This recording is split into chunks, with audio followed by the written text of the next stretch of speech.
Hello, everyone, and welcome to season number 7 of NSDCA Mountain Dew Custom Series competition.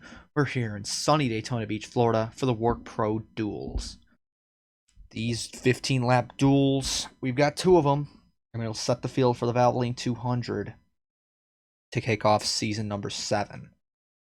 15 laps apiece here, 23 cars in each duel with a 46-car entry list. The format before we get going, locked in your front row sitters for the Valvoline 200, which are going to be the pole sitters for each duel, Jeffrey Finguy and Mac Johnson. After that, you'll have the next highest 14 cars in the field. So basically, it'll be the top 14, probably top 15, unless the pole sitters were to fall out of that margin and end up at the back of the field at the end of this one. After that, you'll have the next fastest 6 qualifiers, so the entire top 4 of each duel is technically locked in, because if something disastrous were to happen and all of them fell out, they'll still be guaranteed in the show. And then after all those drivers get sorted out, it'll be the next 4 in on owner's points, or the next highest 3, and a past championship for provisional if it needs to be used. Not waste any more time and get these engines fired for duel number 1 here at Daytona. Drivers, start your engines! Start your engines! So as the field of 23 comes to life here in the pit lane, let's go over some of these heavy hitters here in duel number 1. On the pole, Jeffrey Finguy in the number 79 for Evernham. He won the Valvoline 200 last season, now coming back in what could be his final year in the NSDCA, trying to put together a championship run, as he was 3rd in points, I want to say, last season. He was outside a rookie, Danny Lloyd from England in the 94, looking to be CFRO's next big star. He was very strong in the testing sessions, and now we'll have to see how he does in an actual race setting. On the inside, it's a familiar face and a familiar team, but a new number for Mikey Yamakaze and the NJPW Butcher Gatorade Motorsports team. To his outside, Brandon Beal, another rookie, a winner in the Dr. Pepper Dash series, now for Sladek Motorsports Group in the 37. New equipment, the car's full time. We'll have to see how SMG does in what could be a breakout season for them. Bobo Jones trying to turn his career around in his 3rd season in the 77, the 2nd for his own team, North Border Motorsports. Monster in the 77 return to a series they've accomplished many high heights in. Kyle Corbett moves over to Hagen Enterprises as the emerging young team makes the jump to full time. It's an ex-CFRO car. I think that was the 2nd CFRO car that equipment moved over to the 61. Patrick Smith, speaking of CFRO, is back in the series, running as a Leech in the 39. The last Leech to run in the 39 full-time was Anderson Reed. He won the title last season. There's Archibald Buttersworth in the 93, making the jump up for SBR. One of the many prospects in the Toyota camp. Evan Hunter, Dylan Young round out the top 10 as Anj Auto prospects. Further back, you see Delgado, Cloud, and Dilks, strong drivers with issues in qualifying, looking to work their way up. It's 15 laps ahead of us. We're green in duel number 1.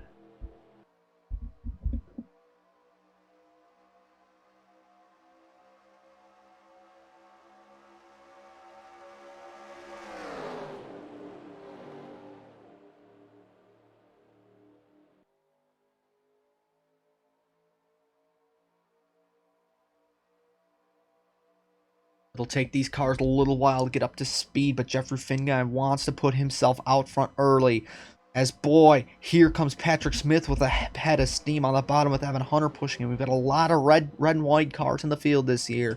So hopefully the viewers at home don't get too confused, but it's Finguy and Lloyd working together, 1-2, pulling away, trying to distance themselves from the field. As here we go, Dilks you see back there working with Cloud. Those two don't work together too often. Now they're trying to get up here as well as Delgado. They don't want to be mired back. They don't want to have to rely on owner's points because they know they can't rely on their qualifying times. Finguy commanding this field so far. Patrick Smith trying to work through. Nestled up 15th currently is the 81 Preston Emmons, who gets dispatched by the 68, 91, and 42, so he'll slip back. Now Cloud darts underneath Dilks, but up at the front, Patrick Smith still trying to work his way up on the bottom as the high side gets real good surges off the corner. So you got to work that low line in the corners if you want to make up any time. 3x3 in the middle of this pack. You can go 3 wide here, but you can't really pull off 4 wide at Daytona. As I say that, Mikey Yamakaze gets turned right up in front of the field. Look out, this is going to be big. Buttersworth shooting at the bottom. They're wrecking hard. Butcher is in it. Buttersworth, I think, had a nasty impact. Oh, and he gets caught by Fletcher. That's going to take the 62 out of the running. Austin Johnson's in it. Delgado's damaged once again this weekend. He had a hard crash in single car qualifying. Yamakaze's wounded heavy. Butcher, both Cyclone cars are damaged. Dylan Young's got a good chunk of damage. Racing back. The field definitely broken up after that one. Here comes Finguy. Beal trying to take away second from Danny Lloyd. Can Beal make a run at Finguy? I don't think he has the momentum. Finguy blocks comfortably, but Beal will steal second away from Danny Lloyd. So we're under caution early. Cyclone gonna be on the back foot to start this season. Two heavy hitter Toyotas, a BGM and a SBR Toyota knocked out of this one. You've got some Dodges involved in this one as well. Austin Johnson, that 57 car probably doesn't have a lot of points. I think he's got a decent qualifying time, but that's not what Austin wants. That car's got a good chunk of damage. Gonna get a replay, see what happened, but boy, I'm pretty sure Butterworth took a shot now. Oh my God, Austin Johnson. Holy moly. Well, folks, we was talking about it. Bad commentator's curse on my part, but Dylan Young, you can't make it 4 wide. He does anyways. Evan wants to leave room, but he gets right into Mikey Yamakaze, and they're going to throw it down. Complete loss of control. They cannot save it at the speeds they are going. They're going to slide right back up across the track. The track is blocked. Yamakaze nails the 66 and the 77. Gets into Buttersworth. Francois Chastain has a big lick into his teammate. Logan Cloud catches a piece of it. John Dilks catches a piece of it. Austin Johnson, Alex Fletcher, Austin Delgado just trying to woe up in time. Nowhere to go for those drivers. Butcher back into the 42. He went low, but they spun down the track in front of the 30. And that's really going to take Butcher out of a competitive spot as everyone else spins around. But Archibald Buttersworth took a nasty impact to the inside wall. We're going to try and look for a camera angle that has his view. And Alex Fletcher just seeing red after involved, just misjudged the 93 and just drove straight into him. That takes the 62 out of it. The 93 is done for sure. Got some ambulances down there. And these drivers are going to have to hope for a miracle to make the field. They're going to be definitely relying on qualifying time and owner's points. But boy, Delgado's lucky he's fairly high in owner's points because he does not have a qualifying time. We'll be back to you in a moment from Daytona. We'll watch Buttersworth on the wide angle. Nothing he can do, just complete loss of control, and oh, that is a horrible angle to hit at. You're likely going somewhere around like 190 and hit bare concrete, bare exposed concrete like that flush is just not a good sign. No, I'm sure he had the wind knocked out him. It took him a while to climb out of the car, but be one of many going to the infield care center after that one. Get you back up to the green.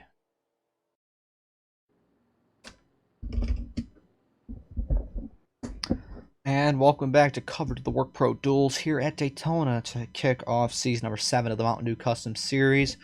We've undergone a bit of an incident to start duel number 1, involving Archibald Buttersworth, Alex Fletcher, Ryan Butcher, and Dylan Young all out of this one. So you're going to have to rely on either qualifying time or owner's points if any of those 4 want to make the field.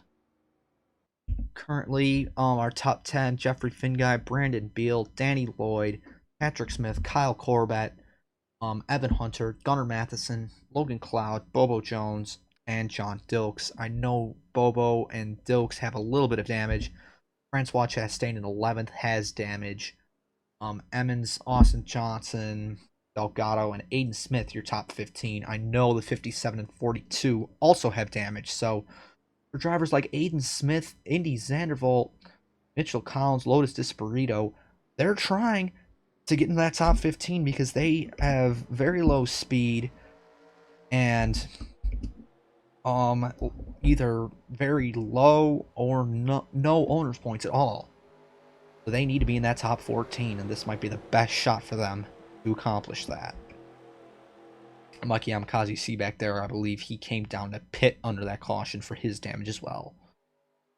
Hopefully we can stay clean and green for the second half of this one. It'll be lap 8 of 15 as the Pontiac Pace cars about to make the hard left-hand turn back down pit road, and Finn Guy will lead them single file slowly back up to speed.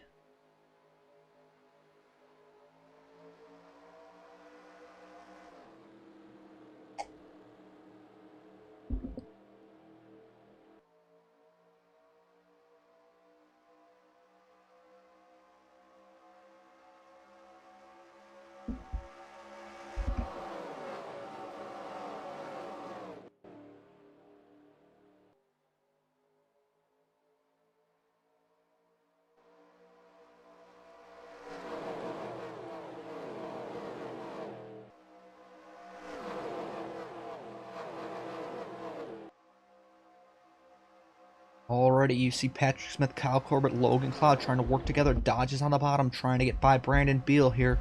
Doesn't really want to seem like they want to go with Lloyd, though. But Beal working the top side, drafting right behind the 79 of Finn Guys, working to his advantage. Now Emmons really holding up this second pack. Got Austin Johnson, Austin Delgado really squirming around back here as everybody jockeying for position. Who's going to be 15th at the line? It was the 26 of Collins. So Aiden Smith, Francois Chastain, Lotus Perito, Mikey Amikaze out right now. That is not where the 06 and 69 want to find themselves, behind the damaged 01. They need to be up with these faster cars, especially somebody like the 42. Got a lot of power under that engine. All these other cars don't really have a lot of upgrades, but making the Valvoline 200 will give them a huge boost as a team. Somebody like Alex Parker Incorporated and Indy Zandervolt, they need this run. Up at the front, side by side, Brandon Beal is not going to get the help he wants if Logan Cloud jumps underneath the 37. Probably going to put Beal into the sucker hole. Cloud can get underneath him. Beal throwing the block. Cloud can't get there with the help from Evan Hunter behind him. It is a Dodge-dominated top 10 right now. Looks like we have 8 cars in the pack. Bobo Jones starting to slip off, but he's comfortably in the show. John Dilks as well needs to stay in the top 15. He could probably fall back on owner's points, but he does not have qualifying time. 26-16 working together. Here you see the 01's been passed, so there's a shot for Disparito and Aiden Smith once again. Fan favorite teams, Hagen Enterprises, Harmon Benning Peterson back here, trying to pull off a miracle to make this one. Side by side at the front once again. Beals work back in front of Cloud, and here we go off the corner. Does Cloud look to the inside once again? Does he push Beal to the front? Who's going to lead at the line? Finn Guy with a big run at the top. It's going to be a drag race. Beal leads at the line, but here comes Cloud looking low. But Danny Lloyd's not going to go with his co-owner. He's going to go back up to the middle with fellow rookie Beal as Corbett makes it 3 wide. 3x3 for the lead. Gunnar Matheson throwing it 4 wide on Patrick Smith. Look out. He backs off of it, thankfully, as Finn Guy gets a big run off the top that time by. Are scrambling back here right now as Gunnar still thinking about 4 wide. You cannot do this at Daytona, Mr. Matheson. Oh, it's going to be tight. It's going to be very tight on corner exit with that 94. I think Lloyd's just barely going to clear him. Lloyd gets the run off the middle and barely clears him, but Gunnar's still thinking about it. It's so tight here at Daytona. Trying to work it 4 wide. Lloyd's just barely ahead of him, and they sort it back down to 3. And the crowd can be at ease. Well, Emmons had a tire failure. That's going to take him out of the race, I think. He does not have the best qualifying time. I think Emmons is out. And I must have held up the 06 because the 06 has fallen way behind this group of cars. So Aiden Smith, he's going to have to hope for a miracle for his qualifying time to be one of those 6. But Aiden Smith might be out of this one.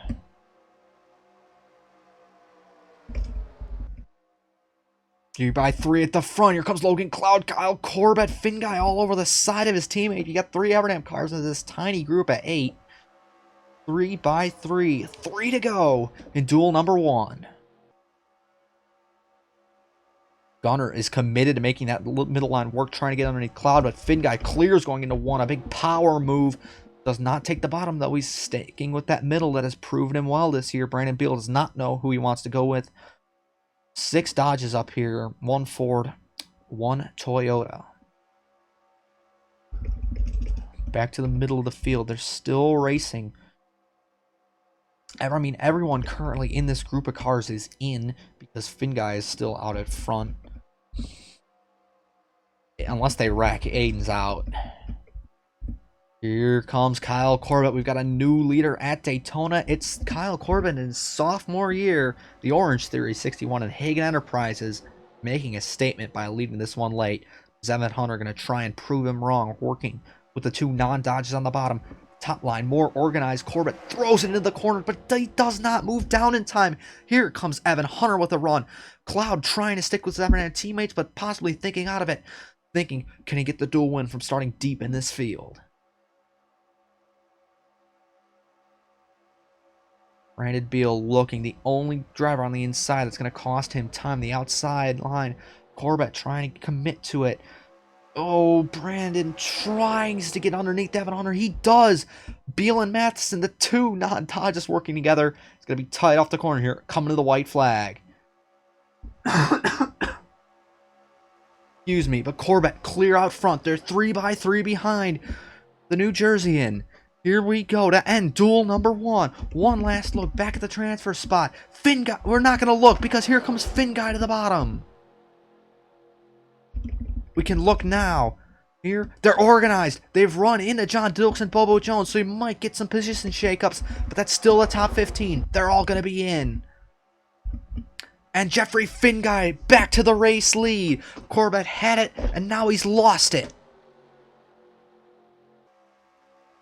Beal and Corbett fighting for row 2, but Finn Guy trying to possibly put together a clean sweep. If he can win the pole, his duel, can he pull it off in the Valvoline 200? You're going to have to wait for that one to find out, but as of now, it's Finn Guy winning duel number 1. Top 8 in comfortably. Looking at this group 3 by 3. They're going to keep it clean and really not change anything. Jones and Dilks are going to stay in the top 10. And Austin Delgado, with a fairly beat-up race car, keeps with the draft. Puts himself in the show. Does not have to fall back on owner's points. Heartbreaking for Aiden Smith. Really the only undamaged car to miss out on this one. Preston Evans not making it to the finish. I'm not sure if he'll be in. Yamakaze and Francois can easily fall back on times or owner's points. Then, also out, Preston Evans. I'm pretty sure he's eliminated from this one. Dylan Young, shaky on owner's points. Has a decent enough time if Duel 2 stays clean. Ryan Butcher, probably going to have to rely on qualifying time, but that's not the best for him, because that car's way low on owner's points. 62 should be, and 62.93 should be okay on owner's points, if not their qualifying time. That'll do it for duel number 1. Jeffrey Finn Guy, pretty dominant in this one, I'd have to say. And yeah, we'll have to see if he can do that in the big show, like he did last year. See you in a moment for duel number 2. And welcome back here to Daytona for duel number 2. Workpro duel number 2 it is. Set the field for the Valvoline 200. We saw a wild duel number 1, and usually pairs in the duels, one of them's calm and one of them's a little bit wild, so hopefully we got the wild one out of the way, and this one might be a little bit calmer. It'll be Mac Johnson starting on the pole in the 27, Adam Mitchell to his outside. So North Motorsports came out with 2 pretty good qualifying runs to kick off their season. We got many names in this duel that we'll go over on the pace lap, coming to you here as we go down trackside for your command.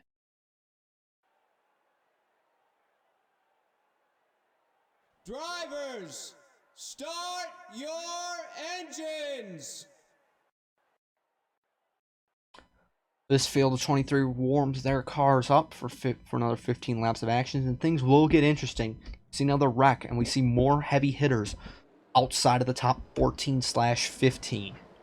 Mac Johnson on the pole. This is his rookie MDCS campaign. He ran some races last year for Monster Motorsports, but now full-time in NBM in a car that Vince Freeze took some good runs last year. Adam Mitchell is touted as Dodge's biggest prospects. Left for Toyota. We'll have to see how he does in the other auto owner's car. Row 2, James Ellison back in the 53 for another year, looking for his second super speedway win. Then you have Gatlin Downey in the 65, a team looking to improve after some so-so MDCS campaigns in years past in the Dirty Hooker Dodge. Then Rose Henson for final season, now under the name Rose Henson in the 17. And then Brad Stover, a fan favorite, now at RER in the 92. Charles Sanford makes the jump up with Gatlin Downey Incorporated as the 35 gets a new look, and Cordell Smith returns to TRD. The 29 this season for Dytek is going to be a rotation. Currently in the car is Alex Maniaco. No, excuse me, it is William Duncan. Duncan was looking to do with the Florida 5, I want to say, but I don't think he ever found a truck ride. Then it's Jay Jefferson in the 28 as Coors Light Racing gets a new look.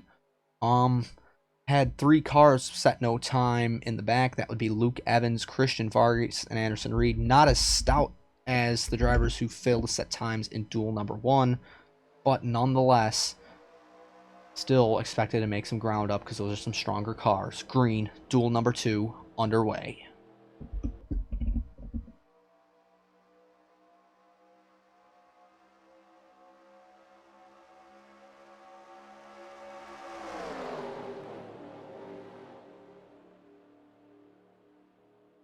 Gatlin Downey saw that there were 2 cars with yellow rookie stripes in front of him and said, I didn't like that stripe. I'll take my pink part-time stripe, and put it to the front. Got his teammate Charles Sanford, not Carl, excuse me, right behind. But Charles said, I want that lead myself. Here comes Sanford with a big run on the inside. Cordell Smith went from the top to the bottom. Now it's Ethan Head in the 89 this year, pushing up behind him. Matthew East, the super speedway race, drafting behind as Gatlin looks like he's battling a ill-handling race car there, at least to open up, or just on cold tires. Got a little squirmish off the corner, really backed up those top 2 outside lines. Now it's Cordell Smith, the former RBSTS champion, looking for the lead. Got the 64, Allison Rain. That's teammates to Kyle Corbett.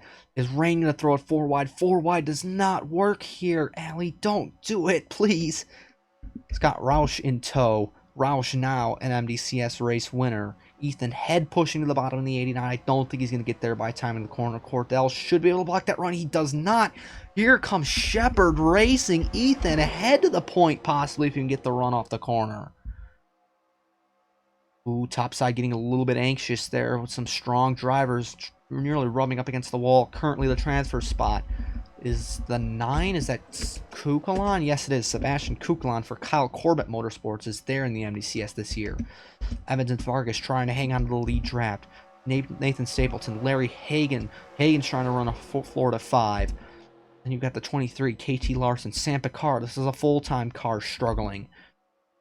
25, Anderson Reed. He has the Fast Champions Provisional. And a Mercedes, what's this? Benedict Murdo for, I believe, Hell Racing. Certainly a combination. Sanford on the way high side. He's got his boss behind him as they're pushing out. This top side gets a really big run down the straightaways, but suffers in the corners. So the bottom really pushes up as Shade. Matthew Eves just throws it 4 wide, and we better keep it cleaner. Otherwise, they'll be calling for the SBR's boss Head in the garage area. Gonna be tight, gonna be tight. They're rubbing. Cordell's turn in front of the field, just like we saw in Duel 1, and they go around. Wrecking big time. Mac Johnson's damage. If Mac doesn't finish this race, he loses his pole starting spot. The field does a good job of gathering it up. Who's way down in the grass? Brad Stover. Oh, Adam Mitchell, I think, just came up the track and hit hard. Well, Mac's going to be okay. He should be able to finish this one. Brad Stover, the fans aren't going to be happy about that one. And I don't think the fans are going to be happy with a veteran driver in Matthew Eves making, honestly, an irresponsible move here in the duels. Almost wrecking coming back to the line. Rain on the apron. I think they're still racing back. GDI 1-2 on Rose, and then everybody else kind of, I don't know what, they're taking their time coming back, but for a driver like Nathan Stapleton, Larry Hagan, this is really going to benefit them because they're now up into the top 15. Ellison's got some damage. Ethan Head is damaged. Relatively not as bad as the first driver. Really, I think the only driver that's going to fall out of it is Adam Mitchell, so SBR starting off on my back foot severely to open their NSDCA season. We get some replays, see what happened this time out going into the tri-oval. Something you wouldn't think you'd see, but the 74, it's a new team. Eves is in it. This is Jacob Edson's team, and he's trying to get themselves some exposure, I'm sure. And he takes the run given to him by the cars behind him. Allison Rain, I mean, she's inexperienced, but Roush and Jefferson also back there just trying to work the run. Ethan Head is leaving the 74 as much room as possible. Similar to Duel 1, by the time they get down into the tri-oval and the track narrows up a little bit and the outside line pushes down, there's just no room. Head scrambling because he cannot block the 74. And they're just going to come together here. There's no other way to describe it, and they're going to push down.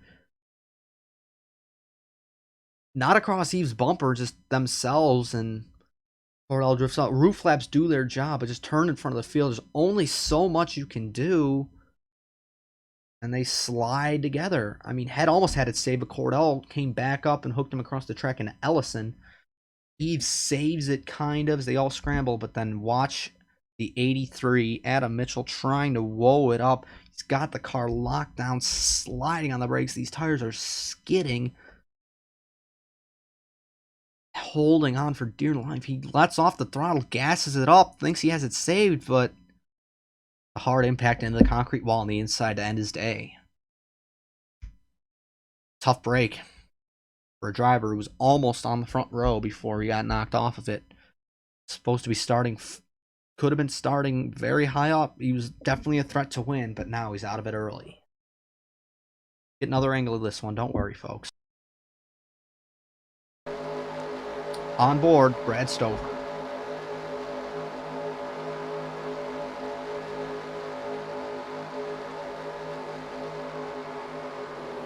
He's just hopeless in this situation. He's lucky he can... Oh, he almost had it saved, but just nicked the 83, and he gathers it back up, and it's going to get stuff back together, but it's still going to be damaged on that 92.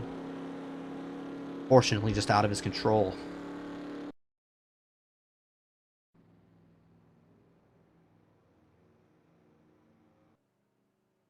Welcome back, folks, to Daytona as we look to close out the Workpro duels here. We're in duel number 2, about to get going just past halfway after another incident with cars going 4 wide. Currently, it's Gatlin Downey Incorporated 1-2 with Charles Sanford and the boss man himself, Gatlin Downey. Rose Henson in 3rd, William Duncan in 4th. Luke Evans started way deep in the field after a spin in qualifying. Up here in 5th, and Sebastian Kukulon, Jay Jefferson, Ethan Head, who does have some damage, Nathan Stapleton, Christian Vargas, Sam Picard in 11th, and Larry Hagan, Scott Roush, KT Larson, and Allison Rain. So, actually, with Mac Johnson being further back, it would be KT in the final transfer spot because Mac is just another few cars back. You got Brad Stover with damage, Anderson Reed, and Benedict Mirdo have just been off the pace. Those are not the strongest cars. And then Mac Johnson, Cordell Smith, James Ellison, and Matthew Eves all involved in that incident. So probably different levels of severity of wounds on any of those cars, but I think a couple of them will be able to dig their way back up into the top spots. Adam Mitchell, the only one out after that incident after a hard lick on the inside wall. He is A-OK. Pace car will come back down here. It'll be Dodge 1, 2, 3, GDI 1, 2. How does the field fare? We'll have to wait and see as Charles brings them down back to green here at the Daytona International Speedway.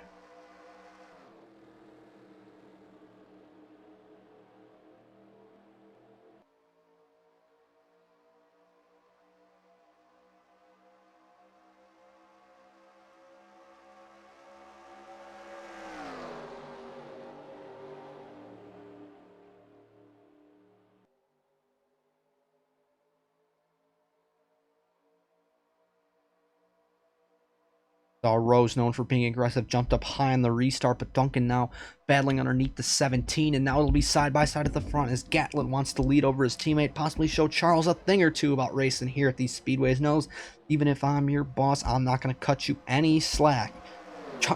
Charles now pushed up high. Here comes Gatlin Downey. J.H. Jefferson, a champion in the NSDCA, trying to work his way up here for Coors Light Racing. Brad Stover pushing himself back up into the front rungs as Murdo blocking for his life. Picard trying to fend off the pack as well. Can Murdo and Hell Racing, can the Mercedes make the field? Gonna take a tall order though as some faster cars have slipped past. But the front rows all over the back of Downey. Trying to push themselves. Both Ditech cars here. They're not working together right now, but they could easily work together. Duncan and Roush, good friends on and off the track. Roush throws it 3 wide underneath the 28. Barely there into the corner, but no one to help the 21. Won't gain too much on the bottom, I feel. Downey still blocking his teammate, still blocking what isn't the main car on that team, the 35, the 65, running with a committee of drivers this year. We'll look to the transfer spot as Charles elevator move back to the inside goes Sanford, looking for the lead back. Winding down, 5 to go in the duel, and they're racing up front once more. Transfer spot currently Benedict Murdo. Got to be careful that it's 67, 53, 27, all faster cars, but if Murdo can hang on, that would be huge. Ellison thinking about taking him 3 wide back there as up at the front. Here comes Christian Vargas with the head of steam on the bottom. Can't get a whole lot right now as GDI cars looking to swap the lead once more here up at the front. Gatlin's got it as Charles ducked down once again. Same move he made a lap before. No, he's going to stay in line, bide his time in that 35. Murdo still had the transfer spot that time. That is huge. Could be setting Cordell Smith back on time or owner's points. Cordell not too happy pushing the 60 up the track. Wants to get this behemoth of a race car out of the show. Ellison as well, but Mac Johnson all over the back of the 60. They're still rubbing off that corner. They are fighting back here for this spot. Hagan is desperately trying to cling onto this lead pack. He doesn't want to drop back there and have to deal with some of these faster cars, even if they're wounded. Ellison losing time on the bottom. Back up the front. GDI side by side once more. Scott Roush working up here. Roush's main plate track of preference is Talladega, but he knows he can do it just as well here at Daytona. Further back, they're still rubbing back here. They don't know who they want to go with. Mac Johnson, and now he's got his teammate Sam Picard alongside as Ellison's giving up hope on the bottom. Picard push Cordell past the 60, and now they're going to have to deal with Larry Hagan back here. KT Larson doesn't want to put herself and Henson Racing into the show. As the other owner of that team, Rose, stuck up high currently. She's got the 64 of Allison Rain behind her. 3x3, the GDI stranglehold on the field might be broken up as here comes Willie D on the bottom. The Scotch Blue 29. Still not really working with Roush, but it doesn't matter.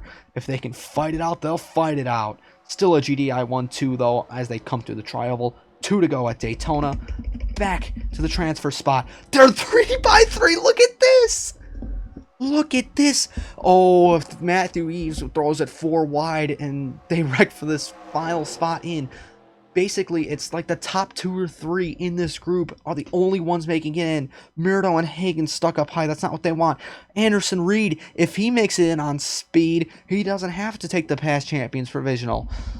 Do have to watch the front, though, as Downey pushed up high. Sanford and Roush working together, but here comes Rose Henson turning on the aggression here late. Rose wants to go out with a duel win. Can she do it on the bottom? Charles will lead them down to the white flag, but he's going to have to block 2 lanes, maybe even more of traffic, as here comes Duncan throwing it 3 wide. Back to the transfer spot. They're going bonkers back here. Here comes Eves and Reed, 2 of the super speedway gods, trying to work to the bottom and put themselves into the show. Back at the front, they're trying to hang Sanford out to dry. 3x3 behind him. Vargas thinking about 4 wide. This isn't the 200, buddy. You don't need to be doing this for a duel when you're all locked in. You don't want to unlock somebody out and have the whole garage coming after your head. Sanford's got a good run, though, but here comes Roush and Downey on the top side, trying to surge. Rose trying to clear Duncan, can't clear Duncan. It's going to be Sanford versus Roush. One last look back as Roush makes the move. Eves is going to probably be solidly in this one. Here we go. Drag race to end duel number 1. Scott Roush on the bottom. Charles Sanford on the top side. Drag race. Roush is barely going to get Sanford back to the transfer spot. Eves leads it comfortably. Picard is going to edge the 25. So Picard's going to be in with 14th, and Reed's going to have to take the past champions provisional.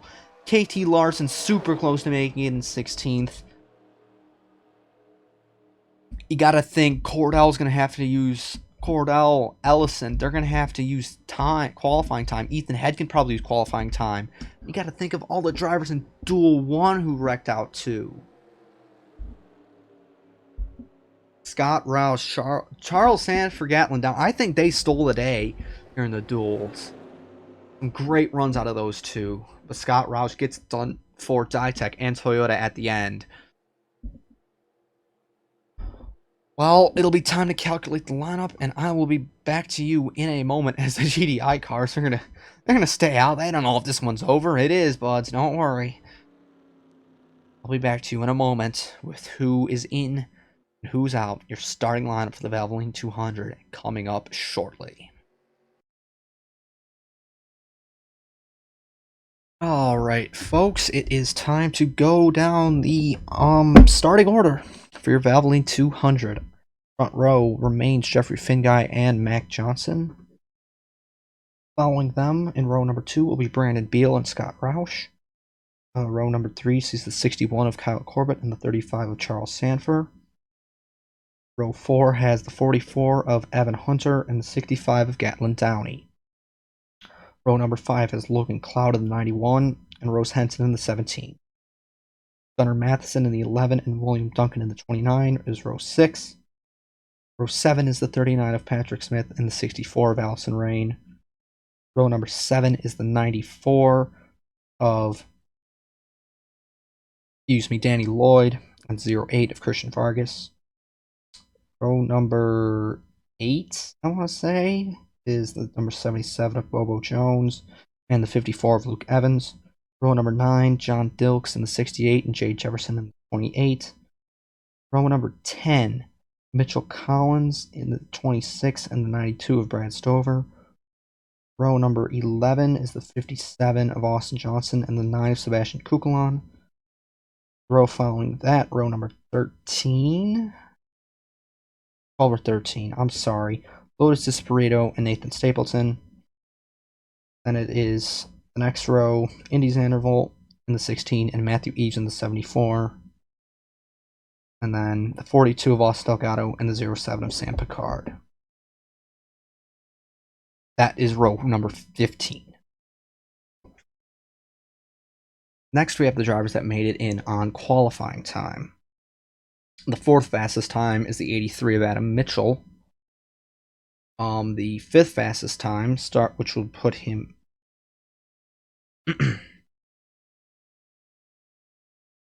Next, we have the drivers that made it in on qualifying times.